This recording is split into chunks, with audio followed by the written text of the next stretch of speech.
બહારવટીયો રામવાળો ભાગ 1 ઈસવીસન 1914ના મહા મહિનાનો એ દિવસ જૂનાગઢની પ્રજા જ્યારે સાંભળશે ત્યારે એની આંખના ખૂણા જરૂર ભીના થશે. અમરેલી, ધારી, ખાંભા જેવા ગાયકવાડી ગામોને થરથર કંપાવનાર સોરઠની ધરતીના ઉજળા સપૂત રામવાળાનો એ અંતિમ દિવસ હતો. સોરઠની પ્રજા એના ખમીરવંતા તારલાનો ઇતિહાસ જાણે છે. અમરેલી ગાયકવાડી તાબાના વાવડી ગામના કાળાવાળાનો એકનો એક દીકરો રામવાળો સરકારને સાહુકારોના જુલમ સામે બહારવટે સડીને સોરઠની ધરણીને ધમરોળી રહ્યો હતો. ત્યારે તેણે ખીજડીયા ગામ ભાંગ્યું ને એક પ્રજાને ફોલી ખાનાર વાણિયાનો પટારો એક પાટું મારતા વેંત ભાંગી નાખ્યો અને લાકડાના પટારામાં રહેલ ખીલી તેના ડાબા પગમાં ખૂંપી જાય છે. એ ખીલી લાગવાથી રામવાળાનો પગ પાકે છે. ખીજડીયા ભાંગી તેઓ ગુજરિયામાં કાળુ ખુમાણ નામના કાઠીને ત્યાં રહે છે અને એના પગમાં ભયંકર પીડા ઉપડવી શરૂ થઈ છે. અધૂરામાં પૂરો નાગ અને મેરુ રબારી સિવાય તેના બધા સાગરીતો તેનો સાથ છોડી ચાલ્યા જાય છે. ત્યાંથી રામવાળાને ખભા પર ઉપાડી નાગ અને મેરુ રબારી જૂનાગઢ નજીક બિલખામાં કાઠી દરબારને ત્યાં આવે છે અને ત્યાં રામવાળાના પગની પીડા બધા સીમાડા ઓળંગી જાય છે. રીતસરનો લવલવાટ ઉપડે છે. પગમાં હુતાસણી ભડકા કરે છે. રામવાળાને અંત નજીક જણાતા તે ગિરનાર જઈ રહેવાની ઈચ્છા વ્યક્ત કરે છે અને પછી તેને બળદગાડામાં ગુપ્ત રીતે ગિરનાર પહોંચાડાય છે. ગિરનારની ગોદમાં બોરિયા ગાળા નામની ભયાનક એકાંતી ગુફામાં રામવાળાને રાખવામાં આવે છે. નાગ અને મેરુ તેની સાથે છે. એમાં એક દિવસ નાગને મેરુ પર શંકા જવાથી કે કોઈ કારણસર તે રામવાળાની પથારી પાસે જઈ ધીમેથી કહે છે કે મેરુનું કાસળ કાઢી નાખીએ, એ નાહકનો આપણને કમોતે મારશે. રામવાળો પોતાને ખભે ઉપાડીને ફેરવનાર સાથી સાથે આવો વિશ્વાસઘાત કરવાની ચોખ્ખી ના પાડે છે. પણ હાય રે કમનસીબી, આ વાત ગુફાની બહાર લપાઈને મેરુ સાંભળી લેશે. એના અંગે અંગમાં લાય વ્યાપી જાય છે. બીજે દિવસે એટલે મહાસુદ ત્રીજના દિવસે મેરુ પોતાની ચાલ ખેલે છે. તે નાગને કહે છે કે હવે બોરિયા ગાળા તરફ માલધારીઓ અવર જવર થવાથી બીજી જગ્યા ગોતવી પડશે. બંને નવા ઠેકાણાની શોધમાં જાય છે. પાછા ફરતા બપોર થઈ ગયેલ હોય. બંને એક નિળમાં ઝાડની છાંયે વિસામો લેવા રોકાય છે. નાગને ઊંઘ સડી જાય છે. એ વખતે ઊંઘવાનો ડોળ કરતો મેરુ હળવેથી નાગની ભરેલી સામગ્રીવાળી બંદૂક ઉપાડી નાગને વીંધી નાખે છે અને સીધો જૂનાગઢ આવી મોહમ્મદ ખાનની ફોજને કહે છે કે રામવાળો બોરિયા ગાળામાં છે, સાથે કોઈ નથી. એની બંદૂકમાં એક ભડાકો થાય એટલી સામગ્રી છે. 50 સૈનિકો ત્વરિત તૈયાર થઈ ચાલી નીકળે છે. રામવાળો લોટ મસળતો હતો. એ વખતે ફોજ ગુફાના મુખ આગળ ઊભીને હાકોટા નાખે છે. રામવાળો મેરુની હરામખોરી સમજી જાય છે. ફોજને પડકાર ફેંકે છે કે માનું ધાવણ ધાવ્યા હોય તો અંદર હાલી આવો. હું એક છું અને બંદૂકમાં સામગ્રી પણ એક છે. પણ કોઈ ફોજી બચ્ચો ગુફામાં પગ દેવાની હિંમત કરી શકતો નથી. સૈનિકો બાવળના વળાનો ઢગલો ગુફા આગળ કરી ગુફા બંધ કરે છે અને પછી આગ સાંપે છે. આખી ગુફા સદંતર બંધ હોવાથી ધુમાડાથી ને આગના અજગર જેવા ફૂંફાડાથી ભરાય છે. અંદર રહેલો નરેશ્વર અભિમન્યુ બફાવા લાગી છે. અંતે આ લવકારા સહન ના થતા તલવારને ટેકે તે બહાર કૂદે છે અને પોતાની બંદૂકની એકમાત્ર ગોળી સામે ઊભેલા સૈનિકની છાતીમાં ઠોકે છે। ત્યાં જ એક સામટી 50 બંદૂકો ગરજે છે અને શિયાળવાઓ ભેગા મળી એક લાસાર સિંહનો શિકાર કરે છે। આમ ગિરનારનો એ બોરિયો ગાળો સોરઠની ધરતીના નરવાહનનો ભોગ લે છે। હજી પણ એ બોરિયો ગાળો રામવાળાની કઈ કઈ યાદો સંઘરીને એ નરબંકાના મંદિર સમાન બેઠો છે। રામવાળાને 2 બહેનો હતી, માગબાઈ અને લાખુબાઈ। બંનેને બાબરિયાવાડા પંથકના ગામોમાં પરણાવેલ। માગબાઈને કાતર ગામે અને લાખુબાઈને સોખડ ગામે। બાપ કાળાવાળાના અવસાન બાદ થોડે વર્ષે માં રાઠોડબાઈ દેવલોક થયા। બંને બહેનોને ત્યારે કારજ કરીને ઘરનો બધો સામાન બંને બહેનો વચ્ચે સાણસીને તવેથા સમેત સરખે ભાગે વહેંચી પોતાની થોડી જમીન હતી તે બાકીની જમીન ગાયકવાડ વતી વાવડી ગામના મુખી ડોસા પટેલે જપ્ત કરેલી, જેને પાછળથી રામવાળે ઠાર મારેલ। શેલ નદીને કાંઠે બોઢેશ્વર મહાદેવની જગ્યામાં અર્પણ કરી બધું ખાલી કરી રામવાળો બહારવટે સડ્યો હતો। લાખુબેન ત્યાર પછી ઘણા વર્ષ સીવ્યા અને ગુજરાતનો સુપ્રસિદ્ધ રામવાળાનો રાસડો તે ગાતા ત્યારે ભલભલાને રોવરાવતા। વિચાર તો કરો, જેના ભાઈના રાસડા આખા કાઠિયાવાડમાં ગવાતા હોય એ બેનના કેટલા મોટા સૌભાગ્ય, અને એ સાથે ભાઈની વિદાયની વસમી વેદના। લાખુબેન કાઠિયાણીઓ સાથે એ રાસડો લઈ મેદાનમાં ફળિયામાં ધૂમતા ત્યારે સાક્ષાત જોગમાયા રમવા ઉતરી હોય એવો આભાસ થતો। કાગબાપુ, મેઘાણીભાઈ જેવા ઘણા લોકસાહિત્ય પૂજકોને એનો પરસો મળેલ છે। વીર રામવાળો જેની હિન્દુસ્તાનમાં અંગ્રેજી સત્તા જડબે સલાક થઈ ગયેલ, સૌરાષ્ટ્રમાં 200 રજવાડા, એમાં વડોદરામાં ગાયકવાડી રાજ અંગ્રેજી રાજનું મિત્ર, અને વળી તાબેદાર એનો અમરેલી પ્રાંત। કાઠિયાવાડમાં ધારીમાલ તાબે આપાદાનાના સલાલા પાસે વાવડી નામનું સાવ નાનું ગામ, એમાં ધાનાણીવાળા કાઠીઓની પાર્ટીઓનો ગ્રાસ। અગાઉ ગાયકવાડી સુબા વિઠોબાઈએ અંગ્રેજી સત્તાના સહકારથી કાઠિયાવાડના કાઠીઓના ગ્રાસ સામદામ દંડ અને ભેદથી આંચકી નાના મૂળ ગ્રાસ્યા બનાવી દીધેલ। કાઠીઓમાં અફીણ, આળસ અને કસુંબો ભરડો લીધેલ। બીજી કોર વેપારી વ્યાજખોરના સોપડે કાઠીઓના ગ્રાસકા મંડાઈ ગયા અને ગાયકવાડીના જોહુકમીથી ભલભલા સમરબંધીના ફૂંકા નીકળી ગયા। ગાયકવાડી ગામના મુખી તેદી રણીધણી, એની સામે શું કે સા ના બોલાય, એની સામે થાય તો એની ખેર નહીં। વાવડી ગામનો પટેલ ડોહો કુંભાર એને રાજસત્તાની આઠી મેઘો મેઘ બરોબર લાગી ગયેલી। ગામના ગ્રાસ્યા અને ખેડૂતો અભણ। ડોહા કુંભારની લાગવગ ઠેક અમરેલીથી વડોદરા સુધીની અમલદારોને ઊભે ગળે ખવડાવી લાંસ્યા કરી દીધેલ। કેટલાય ખેડૂતો અને ગ્રાસ્યાઓની જમીનો ડોહો કુંભાર પડાવી અરે એને એના સગાને નહોતા મૂક્યા। ગરીબો પાસે કામ કરાવી મજૂરી આપે નહીં, અને પરદેશમાં જે મજૂરી કરવા જાય એની પાસેથી આ ડોહો કુંભાર કર ઉઘરાવે। રાકની રાવ ફરિયાદ કોઈ સાંભળે નહીં હો।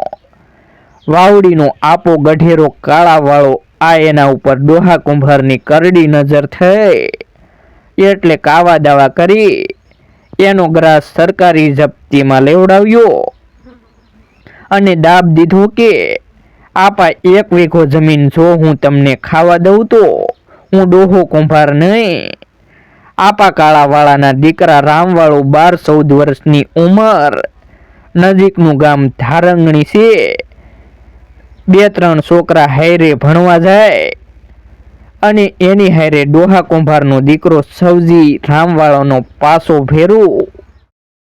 રામવાળાને ભણવામાં દિલ છોટે નહીં, પણ બાપ સાસનો કટકો, એનો સ્વભાવ જ એવો, અન્યાય સહન કરી શકે નહીં અને તોળતી ખળતું ગમે નહીં. ઓછું બોલે અને પારકા કજિયા ઓછી ના લે. એક વખત ધારંગની દરબારોના તેવા દીકરાઓ હારે વડસડ થઈ કે આમાં મોટું કોણ, રામવાળો કે હું? કઈનું સમજુ આવો શેલ નદીના પટમાં આપણે ધીંગાણું કરી અને જે જીતે તે મોટું. સામે પક્ષે 3 છોકરા ડાંગો લઈને ઉતર્યા. એની સામે રામવાળો હડીખમ ઊભો અને કહ્યું, હાલી આવો. સવજી અને હથિયા નામના નિશાળીએ 2 પક્ષને પાઘડિયું ઉતારી કહ્યું કે નકામાં તમારા મરહ ફૂટશે. આ તો અંદરો અંદર લડાઈ કહેવાય. માંડ સમાધાન કરાયું. એક દી માસ્તરે કોઈ નિશાળિયાને વધુ પડતી શિક્ષા કરી. રામવાળાથી જોવાનું નહીં. માસ્તરને સ્લેટ મારીને ઘરે આવતો રહ્યો અને પછી નિશાળમાં તેને પગ મૂક્યો નહીં ને માંડ ગુજરાતી 3 ધોરણ ભણ્યા. ઘરે આપા કાળાએ ઠપકો દીધો કે દીકરા રામ, ડોહો કુંભાર આપણો ઓલા ભવનો વેરી જાગ્યો છે, આપણા ગામગ્રાસમાંથી જપતી છે, તું ભણ્યો નહીં, આપણે નભાવ કેમ કરશું? રામવાળે જવાબ દીધો ને. આપા રામવાળાને 2 બેનું મોટા, બેન માગબાઈ બાબરિયાવાડમાં કાતર ગામ અને નાના બેન લાખુબાઈ એને સોખડા ગામે પરણાવેલા. રામવાળાના માનું નામ આઈ રાઠોડભાઈ, પણ બાપા ઈ તો જોગમાયાનો અવતાર દેખાય હું. અસલી જોગની કાઠિયાણી એમાં ખમીર અને પોતાને આકરા વ્રત, અને એક વ્રત તો એવું કે સૂરજનારાયણના દર્શન કરી અન્ન લેતા. એમાં એક વખત 21 દિવસની વરસાદની એલી મંડાણી. સૂરજનારાયણ દેખાણા નહીં. માં રાઠોડ આઈને 21 અપવાસ પડ્યા. આવી જનેતાના ઉદરમાં અગ્નિના ગોળા જેવો રામવાળો પાકેલ હું. આય રાઠોડભાઈ સંસારી ઝેરના ઘૂંટડા ઝેરવીએ છે અને આપા કાળાનો દેહ ઉપાધિમાંથી છૂટી ગયો. જમીન સરકારી જપ્તીમાં. હવે આઈને પેટ ગુજારવાની મૂંઝવણ થઈ ગઈ હું. ડોહા કુંભારનું જુલમ દિવસે ને દિવસે વધવા માંડ્યો. આય પાછું પાતળું દૂધાણું રાખી નભાવતા હું. રાત પડી જાય તોય રામવાળો ઘરે આવે નહીં. વાળું રાંધી આય દીકરાની વાટ જોવે અને પરોણ લઈ ગોતવા જાય અને અંધારામાં સાદ કરે, માડી રામ, રામ હવે ઘેરે હાલ્ય, આપણે વાળું કરી. રામવાળો જમી લે, કઈ બોલે કે ચાલે. હવે તો રામવાળો ઠીક જુવાન થયા, પણ કેક મનસુબા એના મનમાં ઘડાય છે. દીકરાને પૂછે, બેટા રામ, બાપા તું કેતો ખરો, મનમાં તે હું ધાર્યું છે? હું કાઠીની દીકરી ઉઠી કોની દાડી દપાડી કરું? બોલતા બોલતા આય રાઠોડબાઈના આંખમાંથી દાડ આંસુડા પડી જાય છે અને આય કાળા ઓઢણાના શેડાથી આંસુ લૂછી નાખે. રામવાળો સાંભળી લે. આય ઠાકી અને વાઘાણીયા ગામે પોતાના ભાઈ રામસ્વામી એટલે એને સંદેશો મોકલ્યો કે ભાઈ એક આંટો રામને સમજાવવા વાવડી આવી જાઓ. તમારા ભાણેજના ઓઢામાં ઉકેલાતા નથી, કેકના કટકા થઈ જાહે. રામસ્વામી પૂર્વ આશ્રમના રામ ધાધલ આય રાઠોડબાઈના ભાઈ હું, પણ વૈરાગ ઉત્પન્ન થવાથી સંન્યાસી થઈ ગયેલ. પણ બેનના દુખે પોતે આવ્યા વાવડી આવેલ. રામસ્વામી ભાણેજ હાયરે ખેતરમાં જઈને આખો દિવસ હાથોહાથ મામો ભાણેજ કામ કરે અને રાત્રે રામસ્વામી રામવાળાને રામાયણને ગીતા ભણાવે. ભાઈ બહેનને એમ થાય છે કે રામનું મન સ્થિર થતું જાય છે, પણ રામવાળાને રામાયણ ગીતામાંથી મારવાના સાદ સંભળાય છે. શેલકાંઠાના ખંભાળિયા ગામમાં સંત નથુરામની જગ્યા. ત્યાંના એક સાધ્વી રાધાબાઈ વાવડી આવેલા અને બાળકોમાં એ જાણે ડોહો કુંભાર એને ઘેર બોલાવી અને ધમકાવી રહ્યું છે. એ રાંડ ડાકણ આખા ગામના છોકરાઓને દોરા ધાગા કરી સાજા કરે છો અને મારું છોકરું ભરાઈને માંદું પડ્યું, કેમ ના આવી તું? ડોહાભાઈ મને ભેખને આવા વહમાં વેણ સીધને બોલો છો? મારે માથે આભ તૂટે છે હું, તો પછી કેમ નહોતી મરી? બાપા મારું મન વધ્યું, નહોતું આવરદાની દોરી, હું થોડી સાંધી દઉં. ડોહો કે ડાકણ તું જ મારા દીકરાને ભરખી ગઈ, એમ કઈ ઓસરીની પાળીએ બે થાંભલિયું વચ્ચે ભગવા વસ્ત્રવાળી ગરબડી સાધ્વીના દેહને માથે હાથમાં પરોણો લઈ અને ડોહો કુંભાર દડિંગ દડિંગ માંડ્યો મારવા. મીણ જેવા દેહની રાધાબાઈથી માર સહન થયો નહીં, ઢગલો થઈ પડ્યા અને ડોહા કુંભાર ઉપર નજર નાખી બોલી કે ડોહા કુંભાર, બે થાંભલી વચ્ચે તારું કમોત ના થાય તો હું નથુરામનું સોરું નહીં હું. અરે જાને સતીની દીકરી અને બનવા જોગ એવું બન્યું કે ડોહા કુંભારના ઘરે રામવાળો આવ્યા. રામવાળાને કહ્યું કે કેમ આવ્યા આપા રામ? ડોહા કાકા, અમારું ખોરડું સરકારે જપ્તીમાં લીધું છે, અમારે ખાવું હું? એ લૂંટફાટ કરો. લૂંટફાટ તમારા બાપ દાદાનો જૂનો ધંધો છે, છતાં સરકાર અનાજ ખાવા નહીં દે તો લૂંટફાટ કરવી જોહે. હા કરો કંકુના, ઝટ કરો. સરકારી જેલના સળિયા તમારા હાટું જ તૈયાર છે. રામવાળો ઘરે આવીને વિચારે છે, મેં મારા બાપની જમીન, મેં એમાં લોહી પાણી એક કરી અનાજ પેદા કર્યું ને ખાવા જેવું કંઈ ડોહા કુંભારે રહેવા દીધું નહીં. હું ગરાસિયાનો દીકરો, કોની પાસે ભીખ માંગુ? અને પાછી મારી રંડવાળીઓમાં હું ખવડાવું? આ દુઃખના ગાળામાં વાવડીનો ધણી થઈ બેઠેલો ડોહો કુંભાર છે. હવે આવી જોહુકમી સત્તાથી પીલવા કરતા તો સોળે ધાડે તલવારથી ધબેડીને ખાવાનો જૂનો સમો હું ખોટો છે. ડોહા કુંભારને આખી ગાયકવાડી ખટકી, એનું માથું ફરી ગયું, ખેળ ભાંગી નાખી. રામવાળો રજવાડા માંડ્યો. રામસ્વામી સમજી ગયા કે ભાણેજને રામાયણમાંથી શિવાજીનો સિદ્ધાંત લેવો લાગે છે હું. આ રાઠોડબાઈ ઓરડાની ગાયર કરવા હાટું ગોરમટું લેવા ગયા. ડોહા કુંભારને ખબર પડી, જી માંડ્યો ત્રુડકવા. ખબરદાર, જો ત્યાંથી ધૂળ ખોદશો તો આબરૂ નહીં રે. સરકારી હદ છે, ભરેલો હુંડો પાછો ઠલવી નાખ્યો હું. આ એ વાત રામને કરીને પણ બીજા કોઈએ કહ્યું કે આપા રામ? ડોહા કુંભારે આઈને આકરા વેણ કહ્યા. રામવાળો કે આનું શું કરવું? બાપ દાદાની ધરતી ઉપર ધૂળ લેવાનો પણ આપણે હક નહીં. એ દાજમાં ને દાજમાં સરદારના એક કુંભારને માર્યો, એનો કેસ હાલ્યો. રામવાળાને ધારીની 3 મહિનાની જેલ પડી. રામવાળાના મિત્ર સૌજીએ પિતાના ત્રાસથી કંટાળી અફીણ પીધું.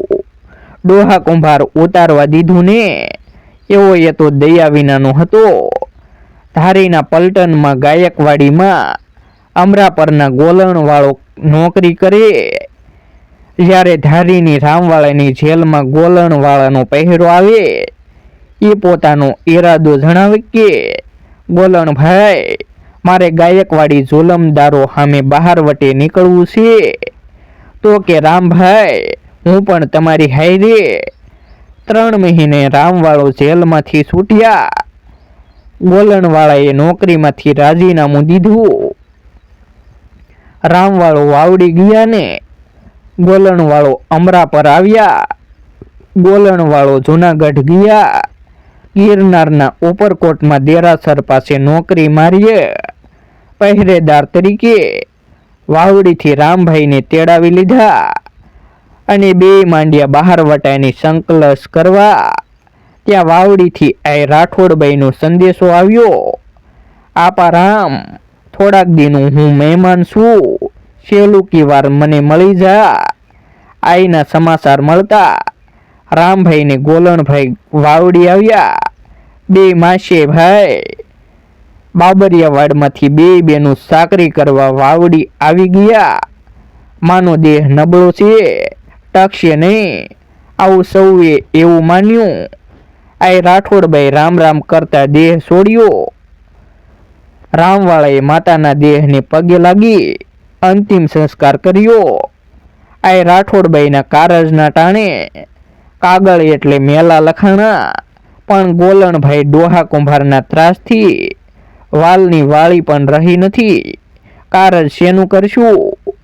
ગોલણવાળો કે કોકને મારીએ. રામભાઈ કે મારવો તો મીર મારવો, ગરીબના હાંડલા ફોડવા નહીં. સલાલાની સીમમાં ધોળિયો કૂવો બે જણા સાંજ ટાણે ઊભા રહ્યા. એમાં ગીર તાતણિયાનો મોટો વેપારી મકનજી ઠક્કર, ગીરના માલધારીને ફોલીને ખાનારો, ઘીનું ગાડું આખું ભરીને અમરેલી વેચવા જાય. એને આત્રીઓ રામવાળે તલવાર તાણીને કીધું કે શેઠ જીવતું જવું હોય તો એક ડબ્બો ઘીનો અને 150 રૂપિયા રોકડા કાઢી દો, અમારે આઈનું કારજ કરવું છે. શેઠની 5 મણની કાયામાં પરસેવો મંડ્યો નીતરવા. નીકળે જ ઈટાણું એવું છે. એક ડબ્બો અને 150 રૂપિયા રોકડા કાઢતા વાર ના લાગી. મકનજી શેઠે વિવેક કર્યો કે ભલે બાપા, આઈનું કારજ સુખેથી પતાવો. શેઠે માન્યું કે આપણે ખાટ્યા, કારણ કે બીજો ઘણો માલ હતો ગાડામાં. અતાણના ડાકુ લુગડા અને પગરખાઈ ઠપકારી લીએ. આઈમાનું કારજ કરી સગાઓ સૌને ઘેરે ગયા. આગલો ભાગ જોવા માટે અમારી યુટ્યુબ ચેનલ સબસ્ક્રાઈબ કરો અને વિડીયોને લાઈક અને શેર કરવાનું ભૂલશો નહીં.